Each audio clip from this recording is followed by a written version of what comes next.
আসসালামু আলাইকুম দর্শক। তো দর্শক, আমি কিন্তু ওই যে আপনারা জানতে পারছেন সোশ্যাল মিডিয়ার মাধ্যমে এবং আমার ফেসবুক পেজের মাধ্যমে, ইউটিউবের মাধ্যমে আমি টেকনাফে আছি। আমার এই যে উদ্যোক্তা, এদিকে তাকাও, আমার উদ্যোক্তার চাচা শ্বশুর, আমার মুরব্বী একজন গুরুজন। তো তাদের বাড়িতে আমি দীর্ঘ 15 দিন ছিলাম। তাদেরকে আমি কাজ শেখাচ্ছি। মোটামুটি ভাবে একটা মানুষ যেভাবে কাজ করে মার্কেটে উঠানো যায়, সেভাবেই আমার দক্ষতা দিয়ে আর তার পরিশ্রম দিয়ে আমার কাছ থেকে যতটুকু পারছে সে কাজগুলা বুঝে নেওয়ার চেষ্টা করছে আল্লাহর রহমতে। তো পর্যায়ক্রমে আস্তে আস্তে কিন্তু আপনি আরো কাজগুলা করতে সক্ষম হবেন এবং কারখানাটা ডেভেলপ করতে যা যা প্রয়োজন আপনার আস্তে আস্তে করতে হবে। একবার মার্কেটের থেকে জন্ম নিয়ে কোনো কাজ শেখার মতো কোনো সম্ভাবনা পৃথিবীতে কেউ নাই। কি বলেন? তাহলে আপনার কাজগুলো আস্তে আস্তে শিখতে হবে। একবারে যদি বলেন যে সারা বাংলাদেশে সব জুতা বানায় নেবেন, তাহলে আপনার ভুল হবে। আর যদি আমাদের মতো মাথা কিনা যদি আপনি ফ্যাক্টরি নিয়ন্ত্রণ করতে চান, তাহলে আর আপনার কোনো টেনশন করতে হবে না। আপনার লাগবে টাকা, আর আমার হইলো বুদ্ধি, মেধা, পরিশ্রম। আমি কিভাবে আপনাকে প্রফিট করাবো, সারা বছরে আপনাকে কিভাবে যে টাকা বিনিয়োগ করছেন তার চেয়ে দ্বিগুণ কিভাবে কামাই দিতে পারে, সেই চিন্তা থাকবে একজন ট্রেনারের। কিন্তু আপনার তো ট্রেনার নাই, আপনি নিজেই ট্রেনার, নিজেই উস্তাদ, নিজেই মাজন, নিজেই উদ্যোক্তা। তো সেক্ষেত্রে আপনার আস্তে আস্তে ডেভেলপ করতে হবে। এখন আমরা চলে আসছি এই প্রোডাক্টটা কিভাবে কস্টিং করতে হয়। অনেক উদ্যোক্তাই জানে না। আমার শ্রদ্ধাভাজনকে নিয়ে আমি বসছি একটা প্রোডাক্টের কস্টিং করার জন্য। এই কস্টিংটার ব্যাপারে আমরা আপনাদেরকে কিছু তথ্য দিব। এই তথ্যগুলো জেনে নেবেন, প্রত্যেকটা উদ্যোক্তার জানার দরকার। আমাদের এই বিষয়গুলো জেনে তারপরে উদ্যোক্তা সঠিক মানের একজন উদ্যোক্তা হন। আচ্ছা বাজান, আপনি একটু বুঝিয়ে দেন তো, যে আপনি যে সহজভাবে বুঝছেন কস্টিংটা একটু বোঝান। আপনার কথাগুলো ভালো লাগছে আমার, একটু বলেন, ওনাকে একটু বললাম কস্টিং বলতে কস্টিংটা কি। হ্যাঁ, কতক্ষণ আগে যে বুঝাইছেন। হ্যাঁ বুঝাইছি তো। হ্যাঁ, মনে করেন এইটার মধ্যে তলা আছে, সোল আছে, আর উপরে আছে। মধ্যে ফার্স্টটা যা কিছু কিনে আনবো আমি এ টু জেড করে হিসাব করব। একটা পিসে কয় টাকা আমার খরচ গেছে, আর কত কস্টিং আছে, একটা জুতার মধ্যে কত টাকা খরচ হতে পারে। তাইলে আমার সমস্ত হিসাব বের হয়ে যাবে জুয়েল। তো আমি এই ক্যাঙ্গারের হিসাবটি চাচারা দিছি, পরে চাচা সুন্দর করে বুঝে নিচ্ছে। কিন্তু অনেক উদ্যোক্তারা এটা বুঝে না।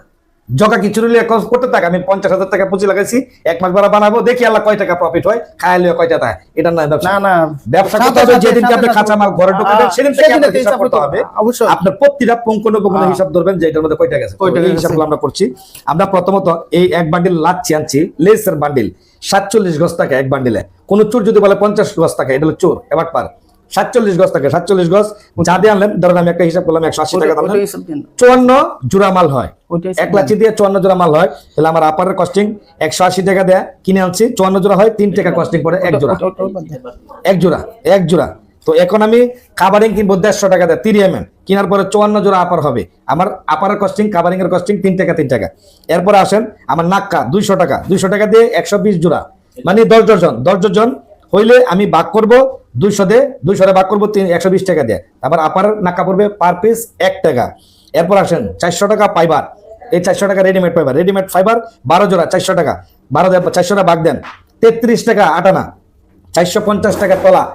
বেড় আবারের কেংরি তলা আনবেন, 22 জোড়া হয়, 23 জোড়া হয়, 25 জোড়া হয়। এক একজনের নাইফ দিয়ে এক একটা সিস্টেমের প্রোডাক্ট বের করেন, যার কারণে কস্টিং যার যার মন মতন করে নেবেন। জয় জোড়া হয়, জোড়া করে নেবেন। এখন এখানে আরেকটু কস্টিং আপনার এটার সাথে অ্যাড করতে হবে, কারণ আপনার যাতায়াত খরচ আছে, একটা মেহমান আসবে, এক কাপ চা খাওয়াইবেন, এভরিথিং খরচ নিয়ে আমি 10 টাকা এটা লোক অ্যাড করলাম এক জোড়া মালাতে। এখন এখানে আরো কস্টিং এর ব্যাপার সেবার আছে। এখন চিন্তা করবেন আপনি কয়জন লোকে কয় ডজন জুতা বাইর করতে পারবেন। খালি লোক লাগবেন 20 জন, 10 জন, 15 জন হবে না। আপনার জয়জন লোককে প্রশিক্ষণ দিবেন, ওইজন লোক নিয়ে একটা টার্গেট করবেন যে আমার এত ডজন মাল বাও করলে আমার জুতার কস্টিং পাক্কা মিলে গেল। এটা হলো কস্টিং, হলো কাঁচা মাল। এখন মজুরি এখানের সাথে অ্যাড হবে, অবশ্যই মজুরি অ্যাড হবে, এমনি এত কাজ করবে না।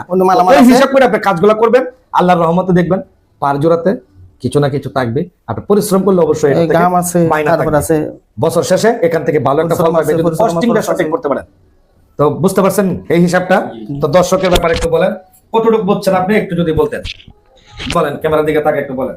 আমি যে হিসাবটা বুঝাই দিয়েছি আপনার কাছে ভালো লাগছে না খারাপ লাগছে? আপনি হিসাবটা বুঝাইছেন, আমার ভালো লাগছে, সবকিছু বুঝে পেলাম। সবগুলা ইনশাআল্লাহ শিখছেন? শিখলাম ইনশাআল্লাহ। কয়টা ক্যাটাগরি শিখছেন বাজান একটু যদি বলতেন? আমি 8-9টা ক্যাটাগরি শিখছি, সামনে আরো কিছু শেখার চেষ্টা করব। আর আমার এখন তো আপনি যে হিসাবটা দিলেন, একটা জুতাতে কস্টিং কত পড়ে, পারিশ্রমিক কত, আমার সব মিলিয়ে কত পড়ে, সব আমি হিসাব এখন বুঝে নিছি। পরে এটা আরো আছে কিভাবে আগাইতে হয় সেটা যদি বলতেন। আপনি তো পরিশ্রম করছেন, আমি তো দেখছি আপনার পরিশ্রমের কোনো ঘাটতি নেই।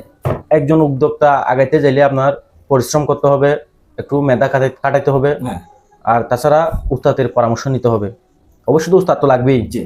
একদম উদ্যোক্তা হতে গেলে প্রথমে উস্তাদ লাগবে। তো অনেকে যে বলে ভাই উদ্যোক্তা ছাড়া উস্তাদ ছাড়া এরা প্রশিক্ষণ ছাড়া এটা বল এটা সম্ভব না। আমি তো আর এই কাজ শিখে আসিনি। আপনি একজন উস্তাদ থেকে যদি আমি এই কাজটা না শিখি, একজন শিক্ষক থেকে যদি আমি পড়া না শিখি, তাহলে তো আমি এটা পড়া পারবো না।